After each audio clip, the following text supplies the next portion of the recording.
طيب حياكم الله جميعا. شكرا جميعا للحضور. شكرا جزيلا دكتور محمد على قبول إعطاء المحاضرة وإعادتها باللغة الإنجليزية لإعطاء فائدة أكبر للحضور. So we are going to talk again about neonatal seizures, but this time it will be in English with Dr. Mohamad AL-Hosni. Dr. Mohamad AL-Hosni is a senior attending neonatologist in Mayo Hospital, St. Louis, Missouri. And thanks for being with us today, Dr. Mohamad. تفضل. شكرا جزيلا. بارك الله فيك دكتور عدنان. السلام عليكم جميعا. اتمنى تكون السلايدات واضحه لاني عم بستعمل فورمات مختلفه، فاذا في اي مشكله يا ريت تخبرونا. طيب أنا بالعادة المحاضرة هي بقدمها على صيغة case presentation, but I think we'll start with some key points and principles and concept about neonatal seizures, and then if we have enough time at the end, we'll talk about the case presentation that kind of summarizes the seizure workup and management. So as everybody knows, neonatal seizure is one of the most frequent manifestation of neurological disease in the neonatal period, especially within the first week of life in neonates. And actually, in fact, neonatal seizures occur more often in the neonatal period than at any other time of life. So that's why it's an important topic for neonates. Depending on which reference you look at, the incidence could be quite variable, but nevertheless, as we said, it's still pretty common. And it's more common in premature infants, especially what we call very low birth weight infants, or VLBW. In one series, the estimated incidence is 58 in, there's a typo here, in 1,000 live birth, whereas in term infant, it's anywhere between 1 to 3.5 case per 1,000 live birth. Obviously, it is when we deal with the neonatal seizure, it's important to identify the specific cause, the etiology of the seizure, so we can target our management that way.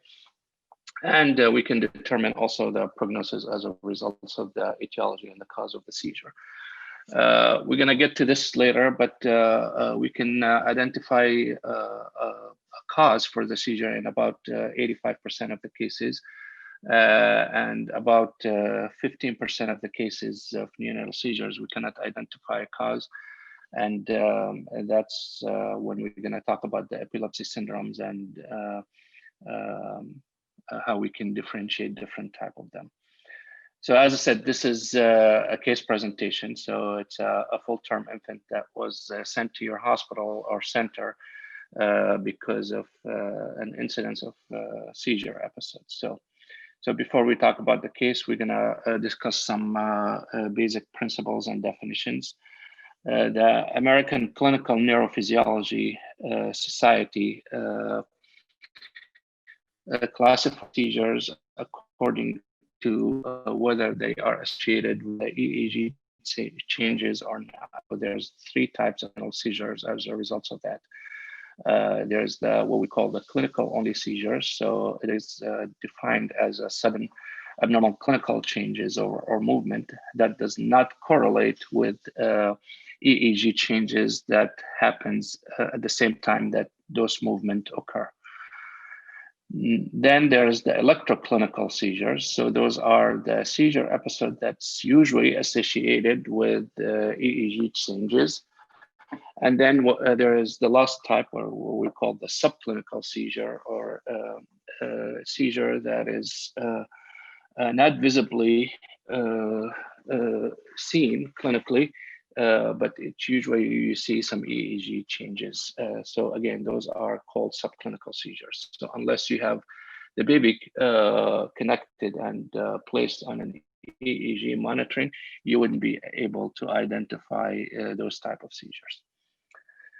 Now, the other classification of neonatal seizures is based on the clinical presentation. So based on that, we have, four types that we typically talk about. The first one and the most common one is called the subtle seizure. In Arabic, it's called الاختلاج الخفي أو غير مميز. Then we have the clonic seizure, which is the second most common one, tonic seizure, and myoclonic seizure. With regards to seizure, usually has partition in neonatal behavior and movement or motor, and it can be associated with autonomic functions changes. The subtle seizure is more common in preterm infants, and typically it is commonly associated with EEG changes. More common to see the EEG changes in preterm infant than in term infant.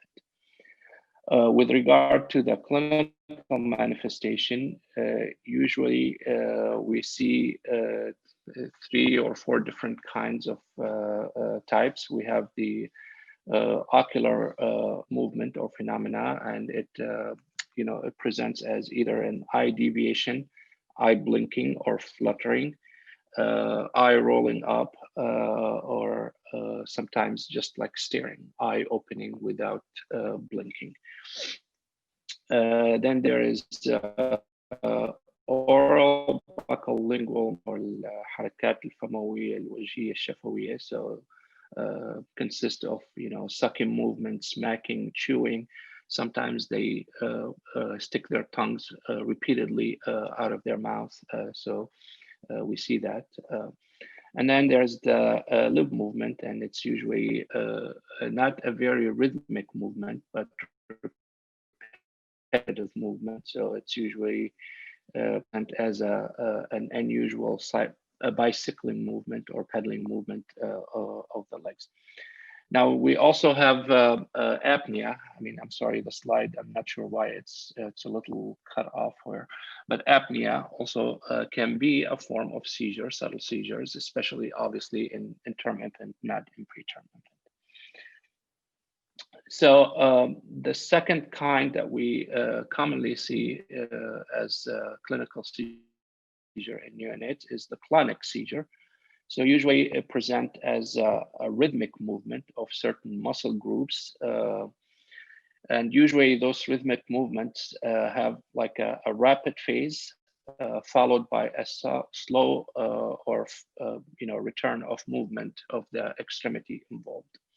So rapid phase and then slow return of the extremity. Can affect obviously any part of the body. So we can see it in upper and lower extremities, or we can see it sometimes in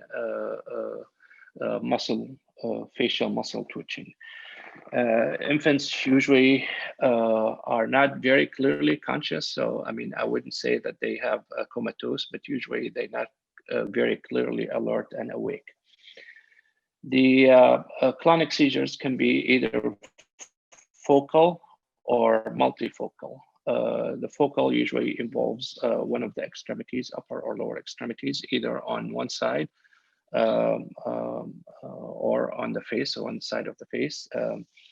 The multifocal, usually it involves several body parts, so several extremities, and it doesn't usually happen at the same time. It happens in a migrating fashion. So it starts on the upper, for example, start on the upper right extremity and then move to the left or to the right lower extremity.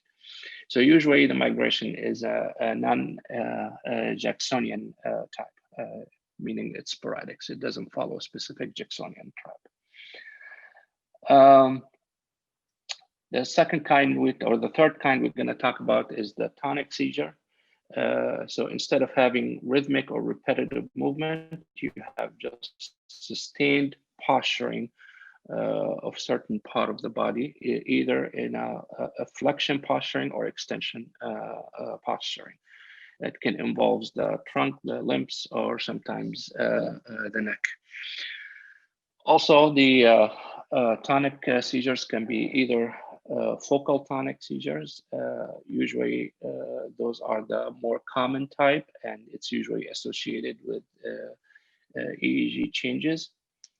Or it can be generalized tonic seizures. Those usually are less common and not typically associated with EEG changes. Now, the fourth type, which is also problematic in a way, it's called myoclonic seizure. It's very similar to the clonic seizures. However, the rhythmic movement has a faster speed at the beginning of the GR2 movement, and it usually favors the flexor muscles, not just the flexor and the extensor muscles. So, and it comes in, or it can occur in three types. The focal usually involves one extremity, upper or lower. The multifocal, and usually it's asynchronous switching of several parts, not just necessarily extremities. And then the generalized, usually it happens almost simultaneously, not in a migrating fashion, and it can be for both sides, the left and the right. And as we said, I mean, usually the myoclonic seizures has a tendency or flavor to affect the flexor muscles, especially the upper extremities. So Paul just kind of summarizes the different type of seizures that we talked about and summarizes its manifestation and its association with the EEG changes. So it's a really nice summary of the last 10 minutes that we discussed. So as we said, the subtle is usually the most common one, and it's commonly associated with EEG changes, and it has ocular manifestations, or oral buccal lingual manifestations. It can be also non-specific limb movement, like we said, the bicycling, the pedaling, the stepping movement, or it can be in a form of apnea episode, as we said, mainly intermittent. Then the clonic type is the second most common, and it's usually the focal one is the focal clonic is the most common type of the clonic seizure, and it's typically associated also with EEG changes.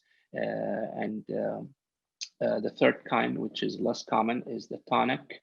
It can be focal or generalized, and the focal one is usually the one more associated with EEG changes.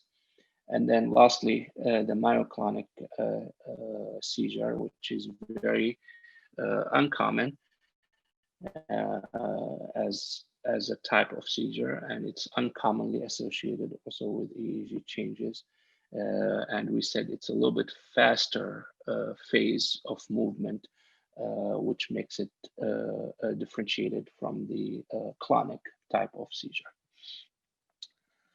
So there are also movement that can be non-seizure in nature that is usually really hard sometimes to differentiate from an actual seizure episode. And those movement includes the jitteriness, tremor, and the benign myoclonus. I'd rather use the English terms because I don't think there is a really accurate Arabic translation to those terms. So it's probably better to use always those English terms instead of using similar Arabic terms to those. But how can we differentiate those non-seizure movement from possibly seizure movement? Well, it's usually those non-seizure movement is usually induced by a specific stimuli, either visual or voice or noise or vocal stimulus. It can be stopped by a gentle passive flexion of the affected limb, meaning if you try to flex the limb or hold your hand, you can stop those movement. Whereas if it was true seizure, you can still feel the jerky movement underneath or beneath your hand. The non-seizure movement is not usually accompanied by autonomic changes like changes in heart rate or blood pressure or excessive drooling and salivation. It usually occurs in an otherwise alert or well-appearing neonate. So talking about the tremors, the movement that we see, the both phases of movement are same speed. You don't have like a rapid and a slow phase of movement. Usually both phases are at the same speed and the same amplitude. And usually it's relatively fast. It can be very similar sometimes to myoclonic movement, and that's usually hard sometimes to clinically differentiate between them. But again, you have the other signs that we talked about that could potentially help you differentiate whether it's induced by a specific stimulus, whether you can stop it if you hold the affected limb, and usually it's a well-appearing child, not sick-looking or neurologically impaired child. The neonatal myoclonus also, it's most prominent during sleep. That's another sign that we see with it. So moving on to talking about the causes of seizure in neonates, I have here listed different type of causes for seizures, and in the next few slides, we're going to talk about which one is important and more common, depending on which reference that you are looking at. So in general, in your differential diagnosis, when you are faced with neonatal seizures, cases or causes that you need to keep in your list is the hypoxic ischemic encephalopathy or نقص الأكسجين والتروية, ischemic stroke, سكتات الدماغية, intracranial hemorrhage أو نزوف دماغية, ID or infectious etiology, whether it's التهاب صحايا أو التهاب دماغ, whether it's bacterial or congenital, big category. Then number 5 is the transient metabolic disorders like hypoglycemia, hypocalcemia, hyponatremia. Different electrolyte disturbances can potentially be a cause of seizure. Now, whether this is more common in third world countries where you don't have established screening ways, especially for glucose in neonate, is something that always need to be kept in mind or not. I mean, that's something that I always remind people about. I mean, most developed countries, they have like protocols and guidelines to have a occasional and frequent screening for especially glucose. And in third world countries, that's not very well established. And I just caution people to keep that always in mind when dealing with a baby who has a seizure. You don't want to miss hypoglycemia as a cause of seizure in neonate by simply checking their blood sugar. So just wanted to emphasize that point. Number 6, structural brain abnormalities and malformations, تشوهات خلقية. And then inborn error of metabolism أو الأمراض الاستقلابية الخلقية. And then we come to the unknown factors or unknown etiologies, and that includes also the epilepsy syndromes. The two good examples to that is the benign familial epilepsy and benign non-familial epilepsy. We're going to talk in more details about this in the next few slides.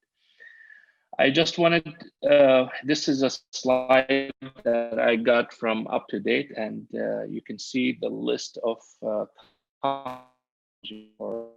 neonatals, and it's listed in the order of common cause. So the most common one is hypoxic ischemic encephalopathy, then stroke, and then the bleeding, and then later comes the infection and the metabolic disorders. This table 3 here, labeled table 3, this is actually from an organization called the American Clinical Neurophysiology Society, and they looked at the data from 7 US big centers about the cause or the etiology for neonatal seizures. They have what they call Neonatal Seizure Registry, and what they found is that 38% of the cases was caused by hypoxic ischemic encephalopathy, as you can see in the table. 17% ischemic stroke, 13% bleeding. So benign familial epilepsy in 2 cases, or 2%, and epileptic encephalopathy where there's no clear identified cause in 6%. And then you can see brain malformations, infection, and electrolytes and hypoglycemia is not very common, as you see in the percentage of incidence here. So again, I just want to emphasize that maybe that shouldn't be the case in third world countries or developing country. So just something to keep in mind. Another point to make is how old is the infant? As you know, I mean, hypoxic ischemic encephalopathy is probably overall is the most common cause, but it's even more common when we are talking about a neonate who is in the presenting with seizure in the first few days of life, in the first 24 to 48 hours, because if you have hypoxic ischemic encephalopathy as the etiology, usually you present with seizure in the first 24 hours as a result. So keeping in mind how old the child can also, you might need to consider different etiological factor from this list. So moving on to the epilepsy syndromes, as we said, the 2 ones that we're going to discuss is the benign familial neonatal epilepsy, and then the benign non-familial neonatal epilepsy, or what it used to be called the 5th day fits or اليوم الخامس, صرع اليوم الخامس. So you can see the difference. I mean, the benign neonatal epilepsy is transmitted in an autosomal condition. So usually there is a history in the family about that. However, it can be a new mutation. Usually with the benign familial neonatal epilepsy, the seizure presents in the 2nd or 3rd day of life, whereas with benign non-familial neonatal epilepsy, it happens in the majority of cases between the 4th and the 6th day of life.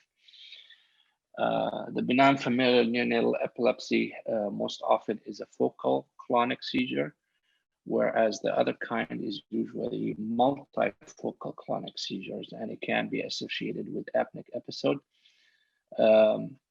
Usually the neurological examination is normal in the benign familial neonatal epilepsy, and it's usually self-limited condition in most of the cases. And in about 10 to 15% of the benign familial neonatal epilepsy, it can develop epilepsy later in life, and we have usually a genetic testing available for this condition. Whereas, as we said, in the benign non-familial neonatal epilepsy present later, around like 4th to 6th day of life. It's usually multifocal clonic seizures, and it can their neurological status can be somewhat affected, and the seizure can sometimes develop into status epilepticus.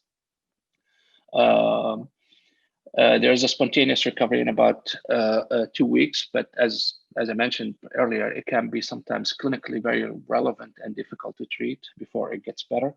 And there's no family history and there's no genetic testing available for this condition.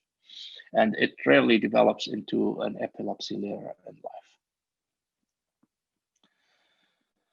So moving on to our approach to a kid with a neonatal seizure. What's our evaluation? Well, I mean, I always emphasize it's always important to obtain complete history, especially family history. Complete maternal prenatal history is also important. The birth history and the neonatal is needed after birth. And then we have to do a complete physical exams, especially accurate neurological exam, and we'll get to that in a little bit. Obviously, the next step after we do those initial approaches is to maybe do some basic blood work. And as I said, I mean, it's important to rule out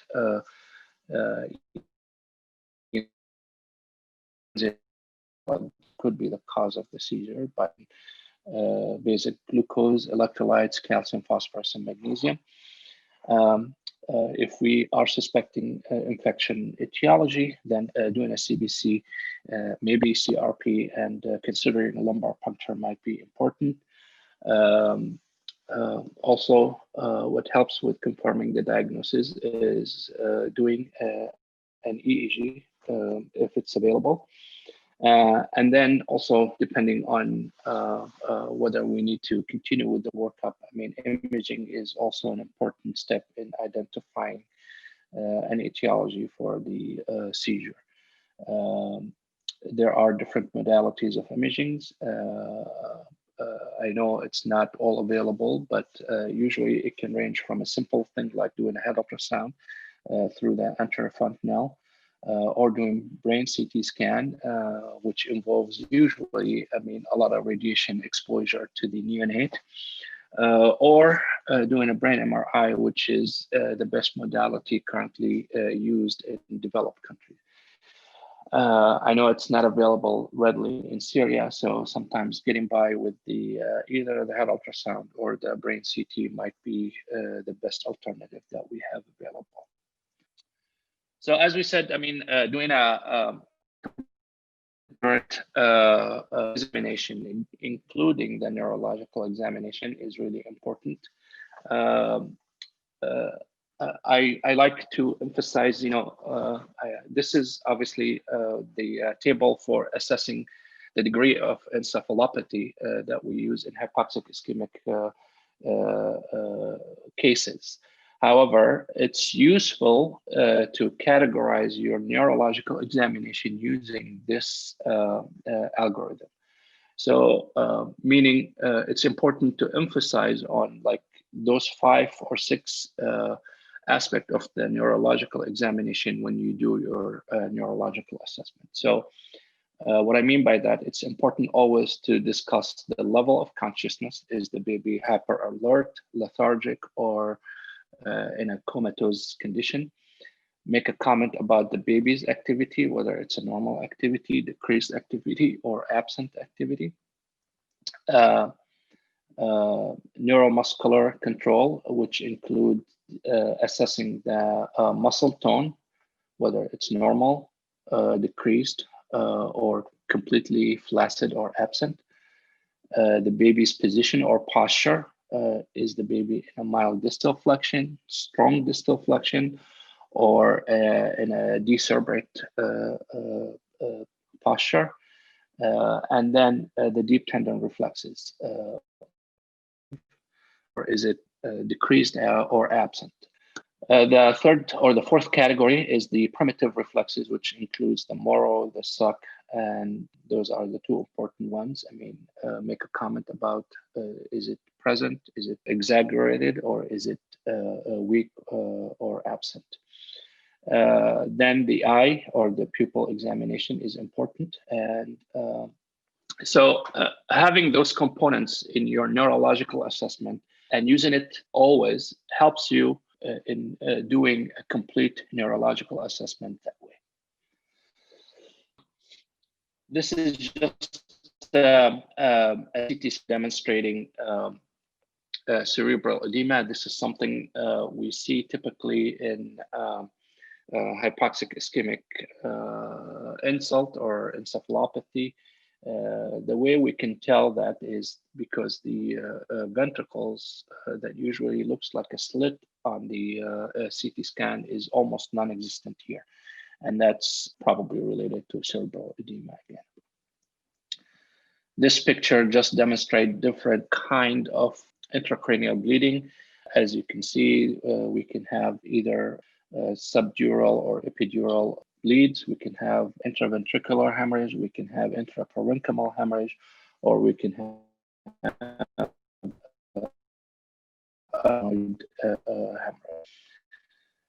This is a CT scan demonstrating some cerebral hemorrhage that's associated on the, you can see on the right-hand side on the bone window, maybe with possible skull fracture.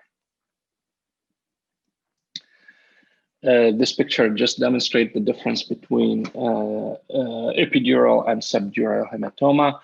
The epidural hematoma, very rare, but I've seen a couple cases in my 20 years of practice. So even though it's rare, but it can happen. And typically, as you can see on the left-hand side of that picture, usually the bleeding is like a it's like a concave, like a lens. Whereas on the right-hand side, you see the subdural hematoma, which looks like a shape.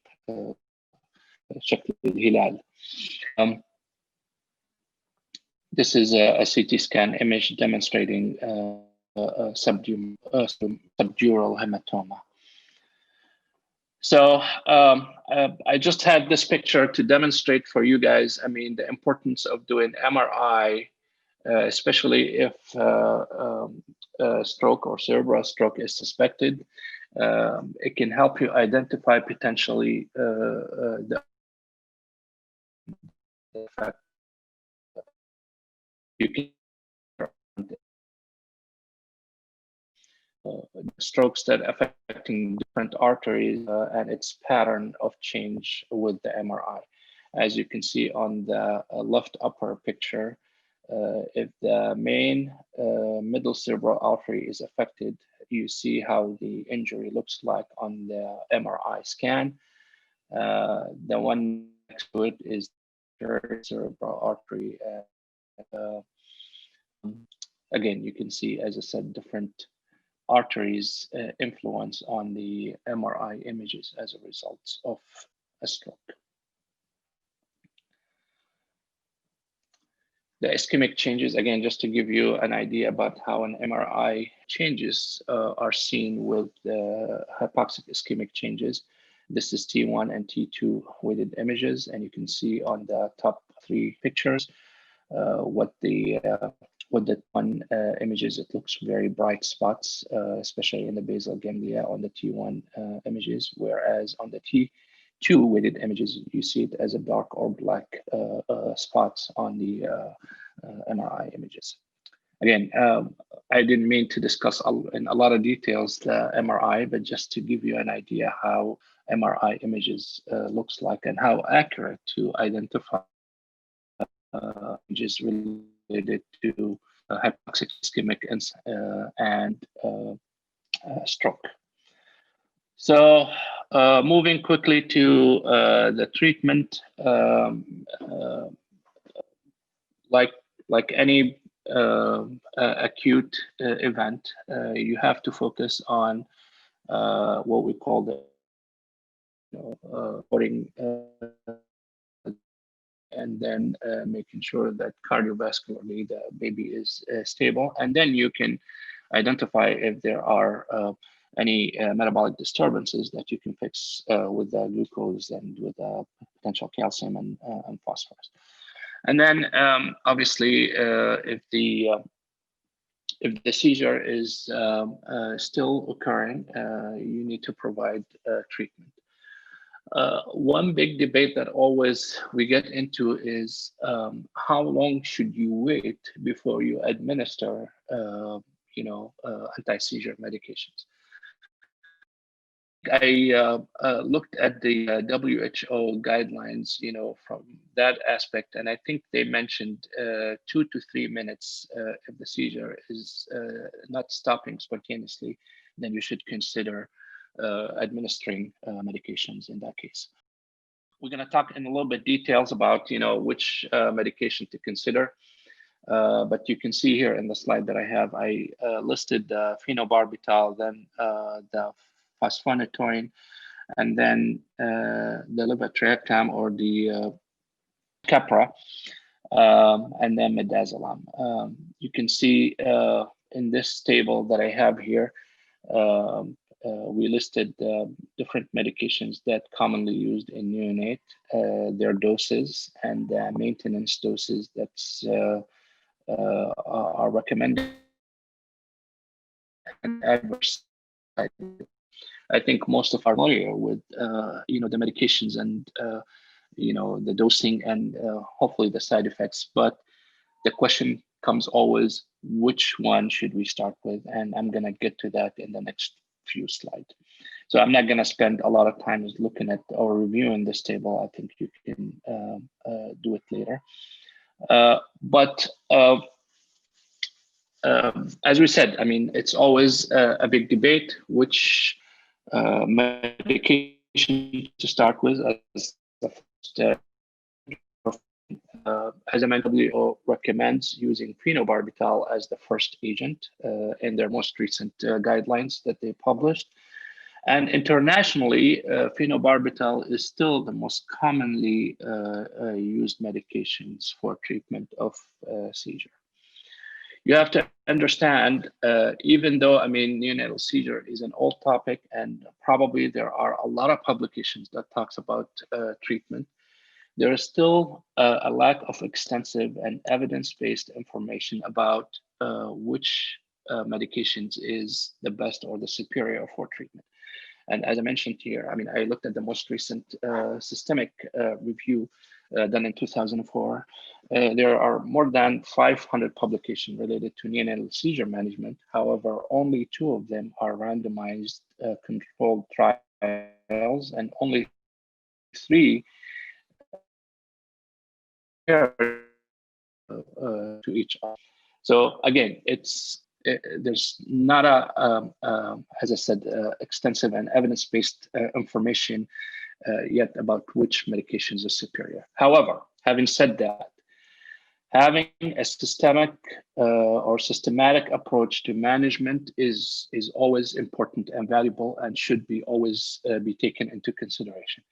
And that's what I have in the next couple slides. I have 2 recommendations or like what we call guidelines or pathway for treatment. One from an American resource or reference. It's called Volby. I have it here, as you can see it at the bottom. It's called Volby's Neurology of the Newborns.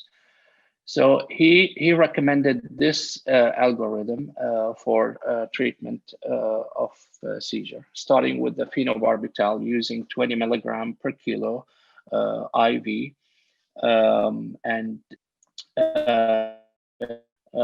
changes or EEG confirmation. Then you can also follow the loading dose with a maintenance dose of 5 milligram per kilo divided twice a day. Now, depending on the EEG changes, if the seizures continue, you can continue or consider giving a second bolus of phenobarbital 20 milligram per kilo IV. And if seizures continue, taking into consideration, I mean, side effects of phenobarbital, you can consider a second agent in that case.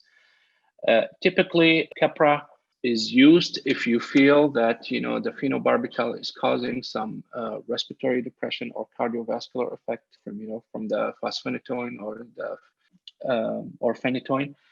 Then in that case, probably using Keppra would be probably preferred because it doesn't have this side effect. But if you don't have that concern, then you can use fosphenytoin or here, I mean, the third agent that they recommend is lidocaine, which is a little bit strange. I mean, I personally use midazolam as a potential third or fourth agent. So the question always comes up about which dose to use for Keppra, and there is a big dose range actually for Keppra. What they listed here is to use 50 milligram per kilo IV, followed by 40 milligram per kilo per day as a maintenance if you have a response. However, the loading dose can be anywhere between 40 to 80 milligram per kilo per bolus. You can in aliquots, meaning you can give 30 followed by 30, or you can give it as once. I mean, different is deal. I personally recommend just using one big dose of bolus, so 50 to 60 milligram is what we use in our center. So again, I mean, you can just follow this pathway. It's a little bit more detailed, but the idea is what they recommend here is to start out with phenobarbital, and if you don't have concerns about possible respiratory suppression, you can repeat the phenobarbital bolus with another 20 per kilo, and if you get a response, then you can start the maintenance. If you don't get a response and you're worried about potential cardiovascular and respiratory side effects, then the second preferred agent would be Keppra. Now, this pathway, I got it from reference, and I think I'm not sure if the NICE is what they recommend or what they use, but you can see also the first agent that's used is phenobarbital, using a loading dose of 20 milligram per kilo. And then depending on your response, they put the second agent recommendations, which is here again listed as Keppra or fosphenytoin. Clearly, as you can see, as the algorithm goes down, if you still don't get a response with the third line of treatment, then considering pyridoxine and as the treatment for possible intractable or refractory seizures is something I haven't seen. And usually if we see it, we involve our colleagues, neurologists, to help us with the management of those patients. So I think it's almost 8 o'clock. I can go on with talking about the case, or if you guys would like, I can stop here and see if you have any questions. I guess I can keep going with the case. I'll try to finish it quickly. So this you can see it in Arabic, but I'm gonna say it in English just so I can stick to the English format.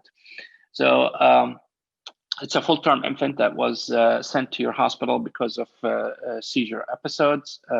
So the big question is, how can we approach this patient? Like we said before, it is important always to obtain a good history.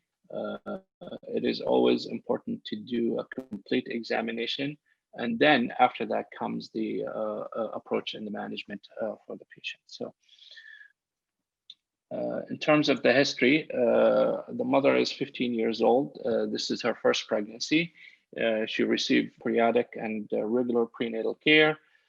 Mom does not report any problems or complications during pregnancy. She doesn't have any past medical history, except for asthma, for which she was taking Epidural, just inhaler as needed. In terms of medication, she was only on prenatal vitamins. So the mother presented with normal labor at 39 weeks. There was rupture of membrane 15 hours prior to delivery without any meconium. It was spontaneous vaginal delivery. There was a report of shoulder dystocia, the right shoulder dystocia. So in terms of the birth and resuscitation history, the infant was born and did not have a spontaneous breathing. The muscle tone was weak. The heart rate was less than 100. Bag mask ventilation was initiated with 50% oxygen for about 6 minutes. The baby responded. The heart rate came up to above 100. The baby started breathing regularly, and the color also improved. The team that was in the delivery room put the baby on a nasal cannula, and he was transferred to the local NICU just because his muscle tone was just a little weak. I mean, he responded well, except for his muscle tone. So the infant was monitored for a couple hours. The muscle tone was improved, and as a result, the baby was sent to his mother's room so he can be, receiving routine care and can be breastfeeding. So at around 16 hours after birth, somebody noticed that there was a repetitive jerky movement of the right leg. It was associated with eye deviation. And then an hour after that, they noticed same kind of movement, repetitive movement in the right hand and left arm. And this time it was associated with what we call tongue thrusting, حركات مص متكررة, and frequent sucking movement. So those episodes lasted between 1 and 5 minutes and happened about 4 to 5 times. So the patient was moved to the ICU again, the local ICU, and he was put on a monitor, and his oxygen saturation was noted to be 85% in room air. So he was put on a nasal cannula again. An IV was started, and they send blood sugar, electrolytes, calcium, and blood gases. And he was also tapped, and a blood culture was obtained, and they gave him Phenobarbital IV bolus 20 milligram per kilo, and he was moved to our NICU or to your NICU. So after the patient arrived, he was noted also to have several other clonic movement for the left leg and right arm.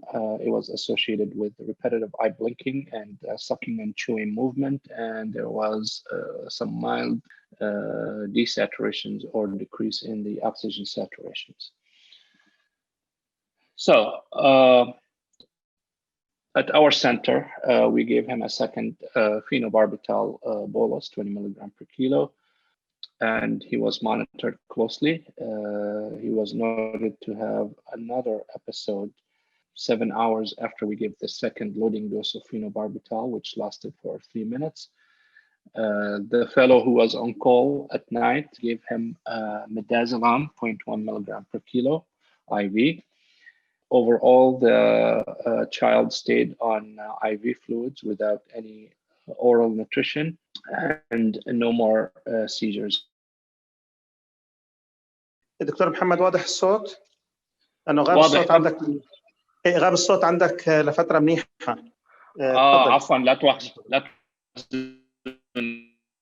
طيب لوين وصلنا ولا لوين سمعتوا آخر شيء؟ السلام عليكم دكتور محمد. في القسم الأول من العرض التريتمنت تبعت الحالة السريرية، يعني أنت عند الميدازولام after 2 doses of phenobarbital you give midazolam. هون غاب الصوت. اوكي، يعني اخر مناقشه الحاله. طيب مو مشكله، انا بلخص لكم اياها. اعطيناها ميدازولام، صار عندها الساعه نوبه سيجر ثاني نهار. So the fellow who was on call gave her a loading dose of Keppra, 40 milligram per kilo. And she didn't have any more seizures after that. كنت حاطط صورة سوينا لها MRI on the third day after she was admitted to our hospital. And we discovered on the MRI that she had some hypoxic ischemic changes in the occipital area that probably was the cause of the seizure.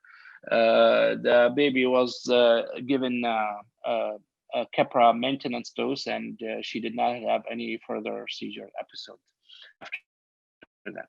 So the comment that I made about this case is I like to see in history of difficult delivery, shoulder dystocia, long labor, whatever the cause of the delivery difficulty. And if the infant is depressed after, they might respond initially to the initial resuscitative effort. If you don't have a person who can really examine them very carefully and identify if they have any potential neurological abnormalities, it can be undetected that you have a kid who could potentially be encephalopathic, and they can present later with seizure.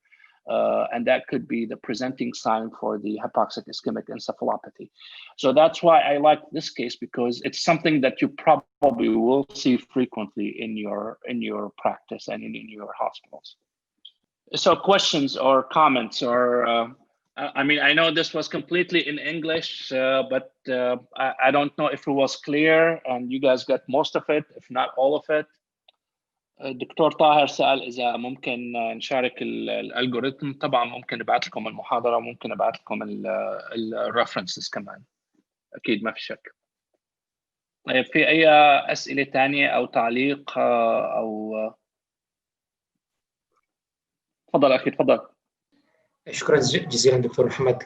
سألت على استخدام الليدوكاين بالألغوريثم اللي عرضته حضرتك، إذا كان في unsuccessful treatment الفينوباربيتال كان هو بالبوكس على اليمين.